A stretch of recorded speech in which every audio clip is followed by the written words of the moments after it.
guys, this is Corey Matthew, also known as the Unprofessional Punk with Mark getting Kasky. And we are here about the leak that Wizards of the Coast is doing revoking their OGL policy, or basically like redefining it, which will be screwing over a lot of third-party individuals. So Mark, you knew a lot more about this going into it. What's your thoughts and opinions about it? I pretty much know about the same as you do. It's definitely showing a pivot of Wizards of the Coast and let's be honest here, Hasbro's business strategy going forward. And I don't know. I think in broad strokes, it's definitely bad for the D&D community. And I think you're going to see a lot of people leave it. And we can get into like the I think the business decisions behind this, or the public relations angle of it. But as far as just like as a GM or a game designer, you know, this is just bad news bears. Now, as someone who likes to be the GM a lot, how do you think this affects you? Well, I kind of had one foot out of D&D already. The recent releases that they've done have been, I don't want to say subpar, but really lacking in like substance. And the saving grace of that was that 5e had a big enough community around it where like any problem you had with a module or you had with a setting or anything, somebody else has also had that problem and somebody else has already fixed it. So all you have to do is go onto that book's Reddit or whatever, and you will find a bunch of DMs, you know, just putting their homebrew through and, you know, fixing any sort of like publishing errors. And that loop of like, you know, D&D putting out something not quite up to snuff, and then the community patching it or making it better, and then people liking 5e and 5e liking its creators, was kind of like this symbiotic relationship that lasted for a really long time. And we're starting to see that kind of fall apart because Hasbro money men, in kind of the clearest terms, are trying to change the business model of D&D, because as of now, the people who are fixing their modules and publishing content and making D&D like a playable game aren't their consumers anymore. They're trying to pivot their consumers to being the players at the table, which I'm not opposed to. I certainly wouldn't mind splitting the load of who has to pay for what at the gaming table, but the way they're doing it is kind of sidelining designers, and as a GM, you kind of get sidelined too, because if you are given a product where you have to homebrew and fix and patch together, you suddenly become a designer also.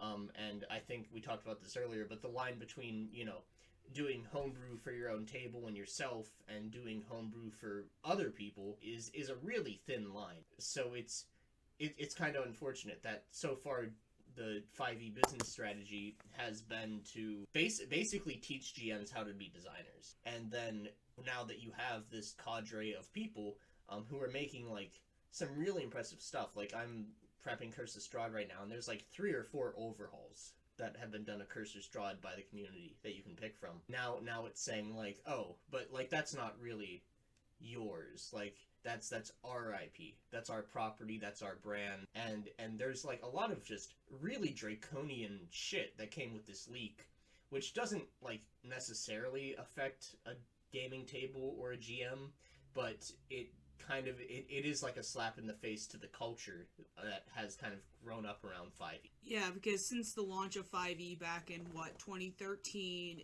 we have seen an increase in popularity with Dungeons and Dragons, especially with stuff like Critical Role, which Critical Role is also going to be affected by this open gaming license and all this controversy. And not just them, Pathfinder was a very big one that keeps getting brought up, and I know for me, I'm surprised Pathfinder hasn't gone after Wizards of the Coast for this action, because what was it, Pathfinder finished, or like kind of went on its own way during 3rd edition? 3.5. 3.5. Piazzo, I don't know if I'm pronouncing his name right, but he was a game designer on 3.5, and then when 4e happened, I don't know the origin story, I'm sure you can find better origin stories for Pathfinder, but basically, yeah, he broke from the company and made his own system that was technically based on the OGL, and it's a pretty decent system, especially if you like the crunchy parts of 5e. You're gonna find yourself pretty at home with Pathfinder. I think that personally, that's not the part of 5e that I'm really like attached to.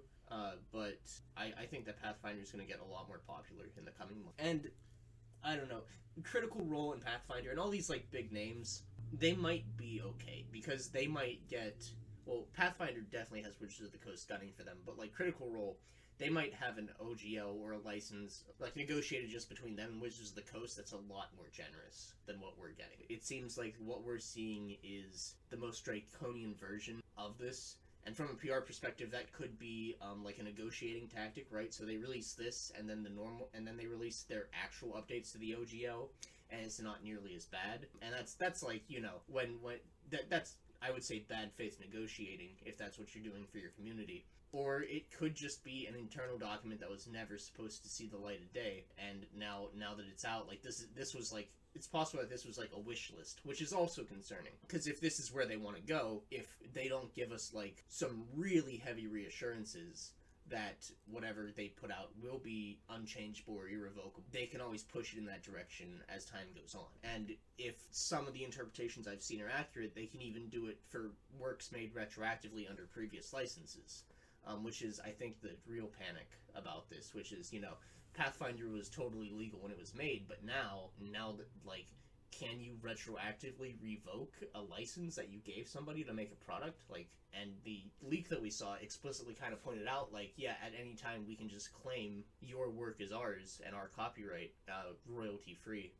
Which is, I don't know. I think this document was especially written either to piss people off, or it was written as a kind of like legal wish list that the lawyers or the like brand guardians at Wizards of the Coast or Hasbro wanted. Like this is something that I would imagine the person at Hasbro in charge of overseeing the brand's identity sent to the people working in ops at Wizards of the Coast and said, make this work. And maybe that's why it leaked. I mean, if we're gonna speculate on it, maybe the fact that it is so draconian, maybe Wizards of the Coast leaked it to get pushback against Hasbro. I don't know. Like, Wizards of the Coast wants to leave Hasbro. Well, they can't. They're owned. Okay. I was gonna say, because, like, Wizards of the Coast, like, this is a side note, but we're not gonna go too much into it, but they have already been having controversy with their other IP, Magic the Gathering, because, like, Wizards of the Coast, they own two of the biggest nerd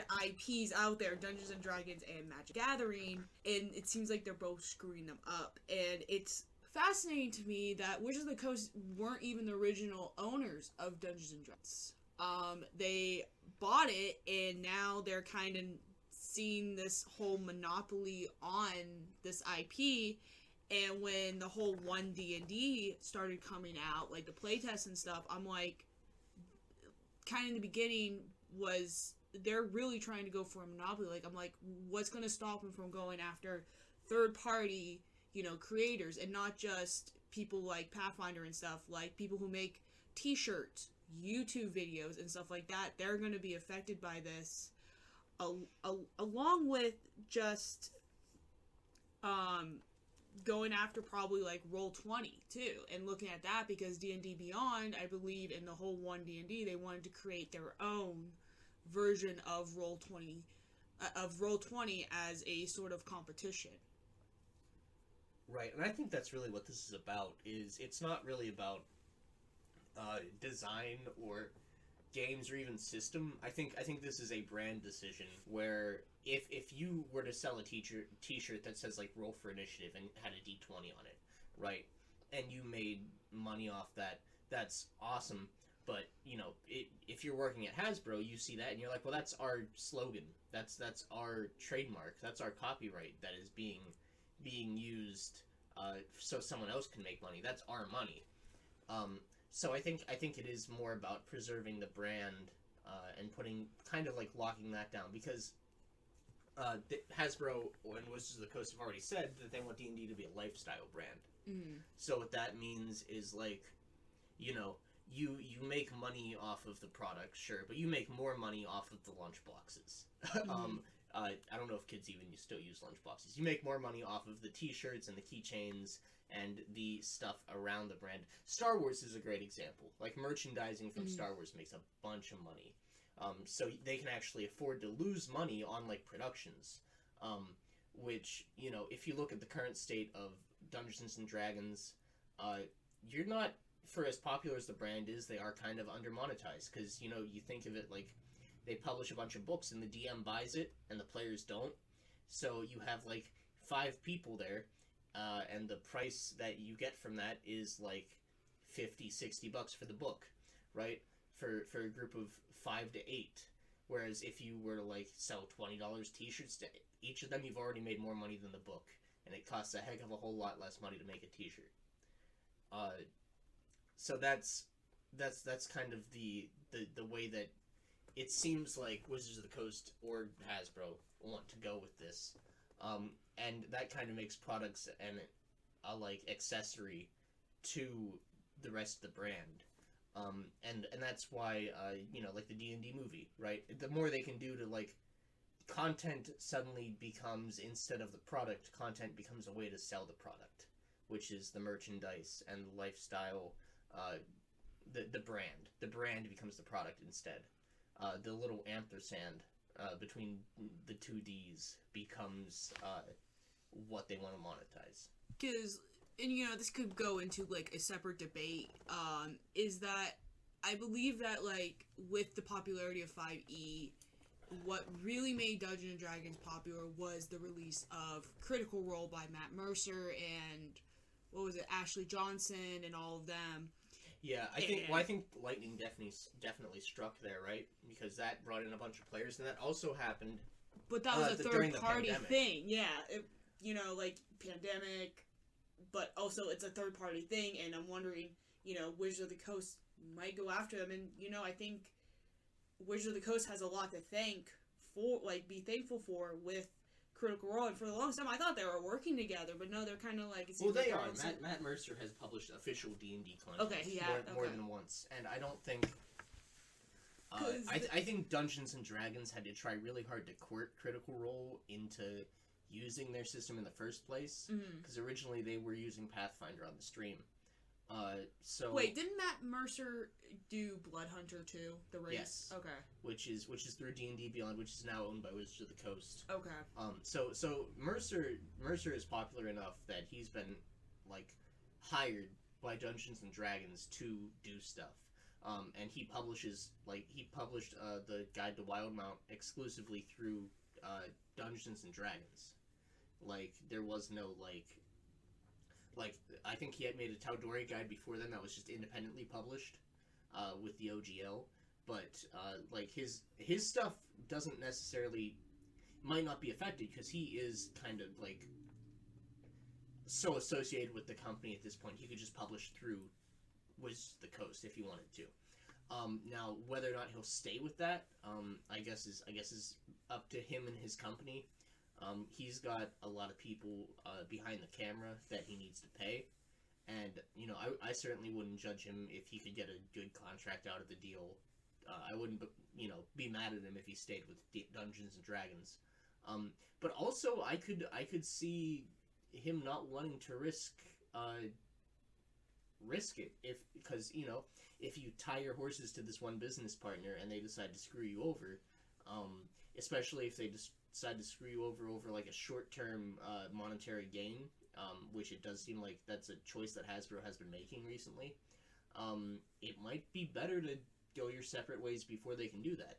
I don't know. That's for him and his company to decide. But I think a lot of smaller publishers are faced with like a similar choice, and it's just easier to say fuck it, because you don't want to be reliant on the good faith of a corporation for your own business to succeed. Because I haven't heard much like coming from, you know, most of what I have gotten is from either news articles or a lot of YouTubers covering this. So apparently, like, what I have gathered with this contract is you have 1 week to sign it, and Wizards of the Coast can cancel it at any time. Yeah, according to the leak, they gave a lot of big creators.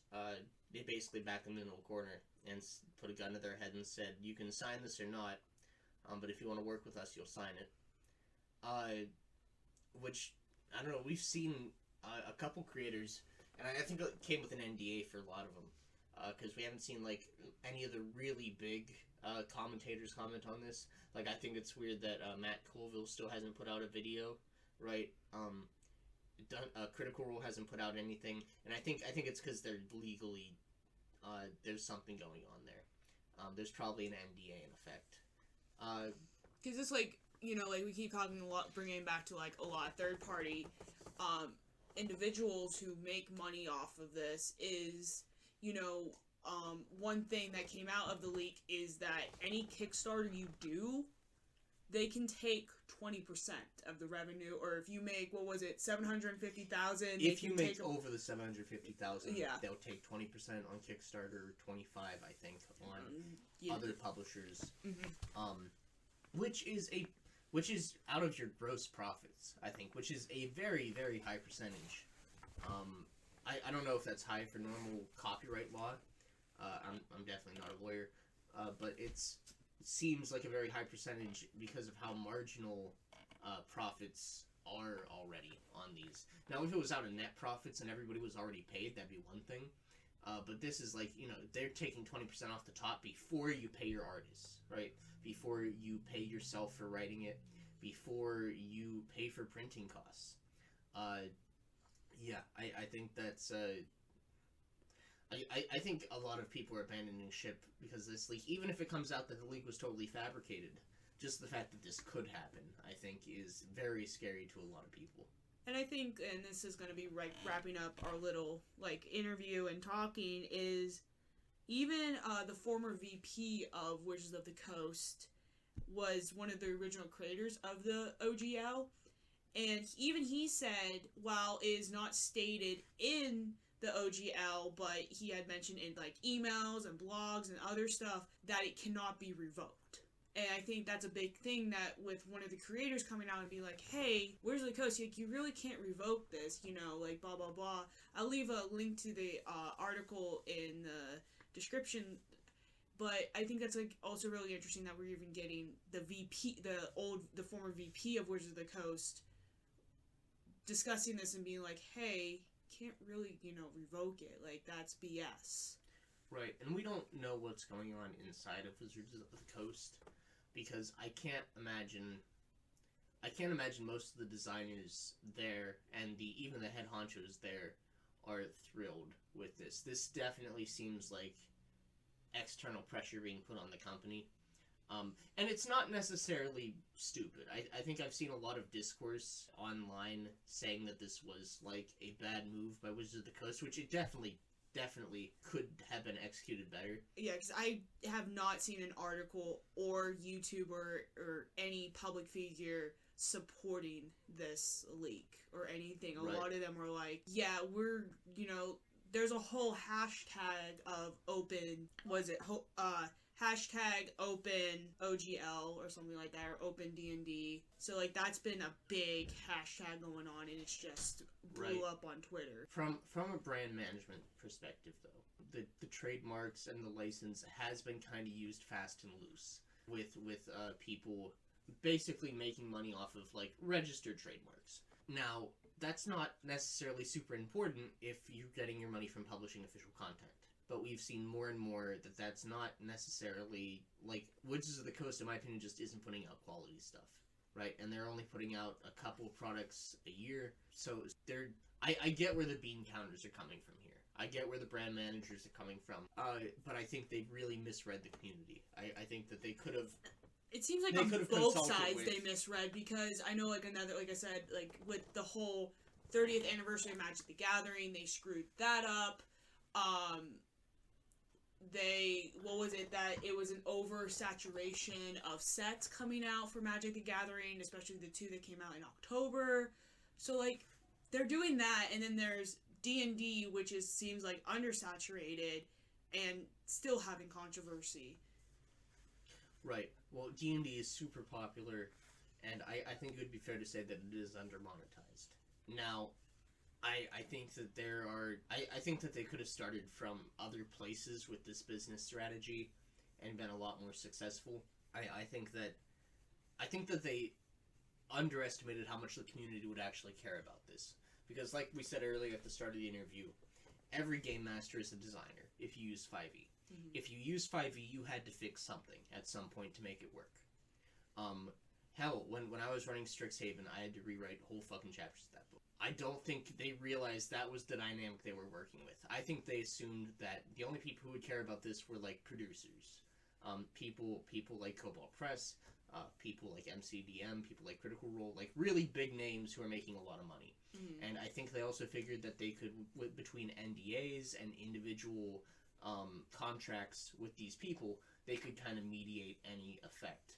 And they knew that there would be some backlash, but they didn't expect it to be this big. And I think the reason they didn't expect that was because they didn't know that, like, everybody is a designer of D&D. Hell, even if you're a player, you're looking up homebrew. So you are constantly interfacing with what they're talking about. As someone who mostly plays as a player, for me, like, it's more of character development. I feel like I'm working on, like, this character is mine. I'm, like, you know, creating a character for the story. So, like, I feel like some creation, is from the players. And, you know, you mentioned Strixhaven, and I was wondering, you know, you and I did, and the roommates did Strixhaven, but did you have that with Spelljammer? Because I know we also did Spelljammer. Did you ever have to rewrite for that? Because that's also another more recent one that you and I win halfsies for. Right. So I didn't have to... I ran the D&D Beyond intro adventure, which was free. And I don't think I had to change that much. I think I had to change a little bit. But the person who is running the actual module... I've noticed has changed a couple things, just to make it make more sense, and make the writing a little bit better. But with Spelljammer, the main issue was that there wasn't a lot of depth to the product. Like, it was very good for, like, giving you the tone of the game and the style of it, but, like, the main thing that the internet was giving it flack for was, like, there's no ship combat rules, right? So if you wanted to do that, you had to make your own, which wasn't really an issue for me, because I had run a Pirates campaign prior to that, so I had stuff kind of ready to go. But, yeah. But I think you hit on it right on the head there, where, like, when you make a character for a game, that is your character. That is your intellectual property. Even though they have a constitution and a strength score and they're proficient in certain things, and they're created through a process that Wizards of the Coast gives you, at the end of that process, you have your own, like, product. You have your own IP. Like my Google Doc of my whole ass backstory. Like, right. Does, like, Wizards of the Coast have, like, do they own that now? Or, like, can they like, because I'm like, well, that's my own character I put time and effort into.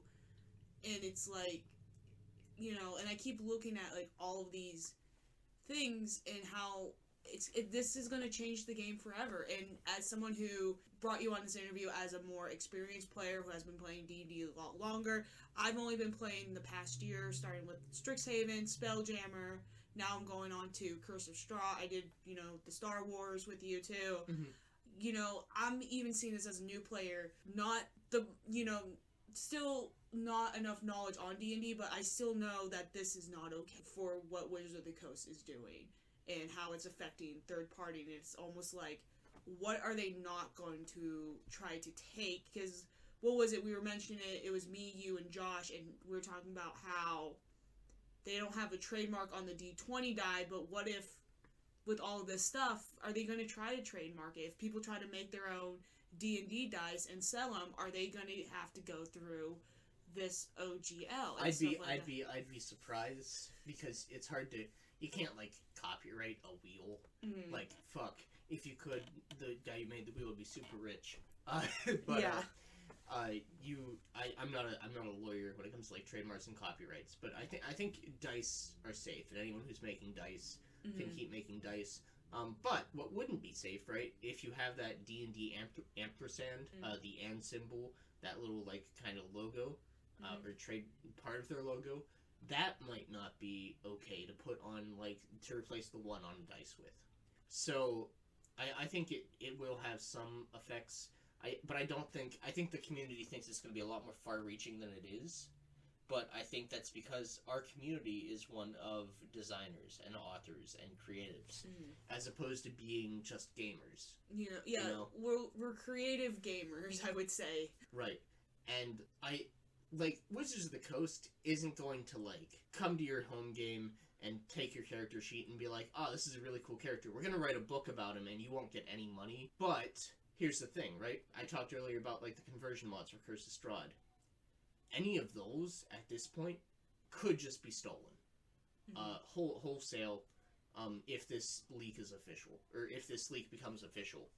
And that is definitely not okay.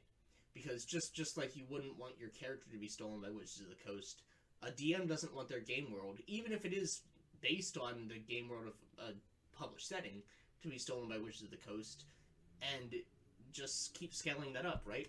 If you're a designer, just because you use a D20 system doesn't mean Wizards of the Coast should have a claim on your intellectual property. So I think they kind of overstepped, because Wizards of the Coast needs to protect their own IP, and they need to protect their own stuff, because if they don't, they're not going to get any money. And we do want Wizards of the Coast to have, well, we did want Wizards of the Coast to have money, because we did like their product. But now they're basically saying, we will take it at the expense of your experience. And like I said at the start of the interview, I've had a foot out of D&D for a while now, because there's a lot of really great RPs out, role-playing games out there. And I think for a lot of people, this is kind of just the straw that broke the camel's back. We were kind of looking for a reason to leave. And it's not the first time this happens. This happened. This happened with 4th edition. Hell, this happened back in Gygax's era. There was a time when he first started publishing where D&D was not super popular, and it grew a community organically because of all the stuff you could do with it. And then it got popular, and Gygax wanted to cash in, right? And businessman Gygax, as Matt Colville puts it, said a lot of stuff that went contrary to his first statements, right? Which, like, you know, he said stuff like, if you're not playing with the official D&D whatever, you're not playing D&D, rather famously. And that, I don't know, the conflict between being a community of creatives and being a monetized product has always been there. And there needs to be a balance between the two. But this ain't it, Chief. Mm-hmm. Alright, and then very much lastly, I know I said that earlier, you mentioned you want to like explore some other systems that are past the like D20. I know you have mentioned some to me earlier about some that like use the D6 kind of setting. What are some of those you want to recommend to the viewers? So if you're looking for a D20 system, the thing is, the D20 and the OGL are kind of interwoven, not by like actual legality, but just kind of out of tradition. A lot of D20 systems would post the OGL, but anything in the old school Renaissance, the OSR. If you search old school Renaissance, you'll find a bunch of forums and links pointing you in the right direction.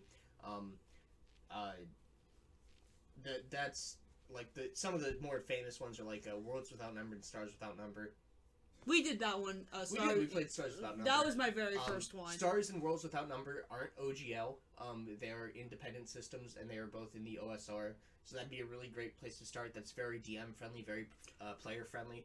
I know you weren't a part of it, but when your brother did the one shots, what were those? I can't remember.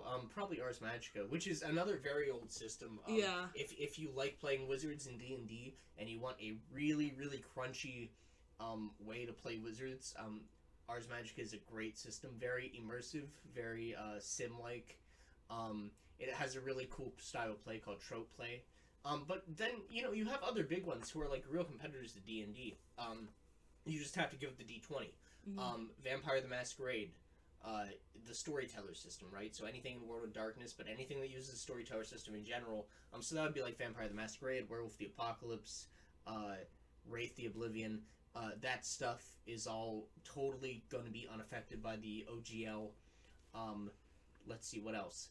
Call of Cthulhu, and anything in the basic role-playing system, so anything by Chaosium, isn't going to be affected by this. There's more.